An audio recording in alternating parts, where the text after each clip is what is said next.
শুভ সকাল বন্ধুরা, আপনারা সবাই কেমন আছেন? আশা করি যে যেখানেই আছেন খুব ভালো আছেন। আমিও খুব ভালো আছি। তো বন্ধুরা, সুন্দর একটি সকাল দিয়ে আমি আজকে আমার ভিডিওটা শুরু করলাম। তখন বাজছিল বন্ধুরা 8টা, 7:30 থেকে 8টা। তা আমি চললাম সবজি বাগানে। তো ভাবলাম একটু আমার বাড়ির যে প্রকৃতিটা চারপাশের, সেটা আমি আপনাদের সাথে একটু শেয়ার করি। তো এখানে দেখেন এই চন্দন গাছে কিন্তু কিছুদিন আগে রোজ এসে পাখি ডাকতো। চন্দন গুটা যখন বের হয় তখন ওই গুটাগুলি খেতে আসে। তখন সুন্দর ডাকে, আমি কয়েকটা ভিডিওতে দিয়েছি। তো আমার এখানে দেখেন এই লঙ্কাগুলি বোম্বাই লঙ্কা বলে। তো গাছটার শক্তি গাছটা জোর কম পেয়েছে, তার জন্য লঙ্কাগুলিও ছোটো ছোটো হয়েছে। ভীষণ জাল, বোম্বাই লঙ্কা সম্পর্কে আপনারা তো জানেনই আমার মনে হয়। ভীষণ জাল, শুধু লঙ্কাটা কাটতে হবে না, শুধু আপনার লঙ্কাটা একটু টাচ করেছেন তো সে আঙ্গুলটা আপনি যেখানেই লাগান সেখানেই জ্বলবে। তো এখন দেখেন গ্রামে কিন্তু এখনও অবধি মাটির ঘর দেখা যায়। তো এই হলো আমার মাটির ঘর। না, আমি যে বাড়িতে ভাড়া থাকি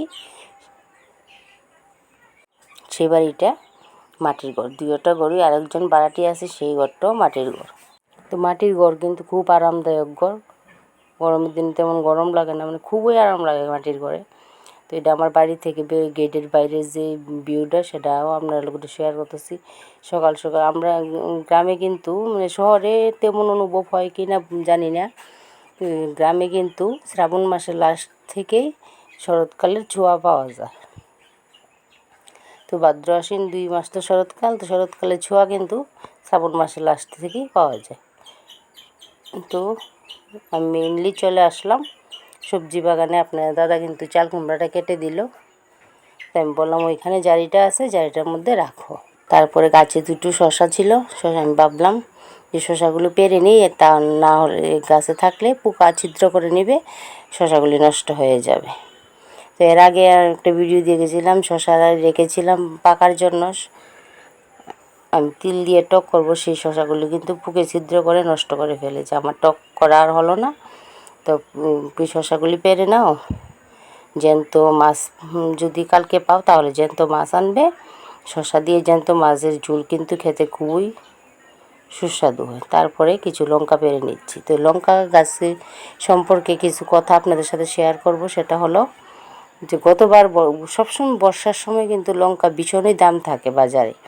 তো গতবারই ভাবছিলাম যে সামনে বর্ষা আসতে আসতে আমি কিছু লঙ্কা গাছ লাগাতে বলবো আপনার দাদাকে, যে লঙ্কা বাজার থেকে কিনে খেতে না হয়। তো কিছু আরও কয়েকটা গাছ থাকলে আমার একদমই এই বর্ষার সময় লঙ্কা কিনে খেতে হতো না। তা আমি কি করি, বাজার থেকে 20-30 টাকার লঙ্কা কিনে এনে এগুলি খেতে খেতে গাছেরগুলি বড় হয়ে যায়। আবার গাছেরগুলি খাই, আবার বাড়িতেও কিছু গাছ আছে, মিলেমিশে আমার হয়ে যায়। 2 সপ্তাহ আমার লঙ্কা কিনতে হয় না। তো আপনার দাদা বললো চাল কুমড়া তরকারিতে লঙ্কা লাগবে না? আমি বললাম হ্যাঁ লাগবে। তো বললো লঙ্কা কিছু ছিঁড়ে নিয়ে, হ্যাঁ ছিঁড়ে নাও। তো দেখেন আপনার দাদা কিন্তু বাম হাতে ধরে ধরে সুন্দর করে লঙ্কাগুলি ছিঁড়ে নিল। তারপরে বাড়িতে এসে আমি চাল কুমড়োটা কেটে নিলাম ঝুড়ি ঝুড়ি করে। আমি যতটুকু পেরেছি আমি একাতে কেটেছি। আপনার দাদা এগুলি আমাকে গাছ থেকে পেরে দিয়ে চলে গেছে রেশনে। এদিকে দেখেন আমি কড়াইয়ে বসিয়ে তার মধ্যে পরিমাণ মতো সরিষা তেল দিয়ে, এই ডালগুলো কিন্তু আমার আগে থেকেই ভাজা, আমি আবার কেন তেলের মধ্যে ভাজছি। এই চাল কুমড়ো দিয়ে যদি মুগ ডাল রান্না করেন, একদম কড়া করে তেলের মধ্যে মুগ ডালটাকে যদি ভাজেন, তাহলে তার সেন্টটা অন্যরকম হয়, তার স্বাদটাও অন্যরকম হয়। তো আমি কিন্তু কড়া করে ডালগুলিকে সুন্দর করে ভেজে নিচ্ছি। যখন দেখবেন সুন্দর একটা সেন্ট বেরিয়ে এসেছে, তখন আপনারা জল দিয়ে সিদ্ধ করে নিয়ে নেবেন। তো সিদ্ধ সম্পর্কে আমি বলে দিই, সিদ্ধটা কিন্তু একদম গলা গলা করতে হবে না, 70%-এর মতো সিদ্ধ করতে হবে রেসিপিটার জন্য। তো আমি কিন্তু দেখিয়ে দেব যে ডালটা আমি কতটুকু পরিমাণে সিদ্ধ করেছি। আমি দিয়ে দিলাম সামান্য পরিমাণে লবণ, যাতে ডালটা ভালো করে সিদ্ধ হয়ে যায়। তো দানা দানা থাকবে, সিদ্ধও হবে কিন্তু দানা দানাও থাকবে, এরকম পর্যায়ে আমি ডাল নামিয়ে নেব। তারপরে আবার কড়াইটা ধুয়ে বসিয়ে দেব। বন্ধুরা, আমার এই ভিডিওটা আপনাদের কাছে কেমন লাগলো কমেন্টে অবশ্যই বলবেন। নতুন দর্শক হলে আমার ভিডিওটা দেখে যদি বেশি ভালো লাগে, বা আমার রেসিপিটা যে কোনো ভিডিওর যে কোনো অংশ আপনাদের কাছে যদি বেশি ভালো লাগে, আমার চ্যানেলটাকে সাবস্ক্রাইব করে পাশে থাকা বেল বাটনটি অন করে অল অপশনে ক্লিক করে দিবেন, যাতে করে পরবর্তী ভিডিও নোটিফিকেশন সর্বপ্রথম আপনাদের বলে চলে আসে। তো আমি কিন্তু পরিমাণ মতো সরিষা তেল দিয়ে শুকনো লঙ্কা তেজপাতা পাঁচফোড়ন দিয়ে ফোড়ন দিয়ে দিয়েছি। তারপর ঢেলে দিলাম কেটে রাখা চাল কুমড়োগুলি দিয়ে এখন সুন্দর করে আমি নেড়ে চেড়ে কিছুক্ষণের জন্য ঢাকা দিয়ে দেব। তো কোনো দিন যদি আপনারা আমি জানি আমার সব বন্ধু এরকম রেসিপি করতে জানে, তবে অনেকে সঠিক প্রসেসটা জানে না। যে এইরকম আমি কিন্তু ডালের যে সিদ্ধ করা জলটা দিয়ে আমি কিন্তু চাল কুমড়োটা সিদ্ধ করে নিয়ে নেব। লাউ দেখবেন, লাউ কিন্তু সিদ্ধ হতে বেশিক্ষণ সময় লাগে না। চাল কুমড়োটা যতই গাছের হোক, সার ছাড়া কেমিক্যাল ছাড়া হোক, একটু সময় নেয়, মানে লাউ থেকে বেশি সময় একটু নেয় সিদ্ধ হতে। তো এরকম করে ডালটা একটু কড়া করে তেলের মধ্যে ভেজে একদিন চাল কুমড়ো দিয়ে, অনেকে এটাকে কি বলে, আমরা তো বলি চাল কুমড়ার ঘন্ট ডাল দিয়ে।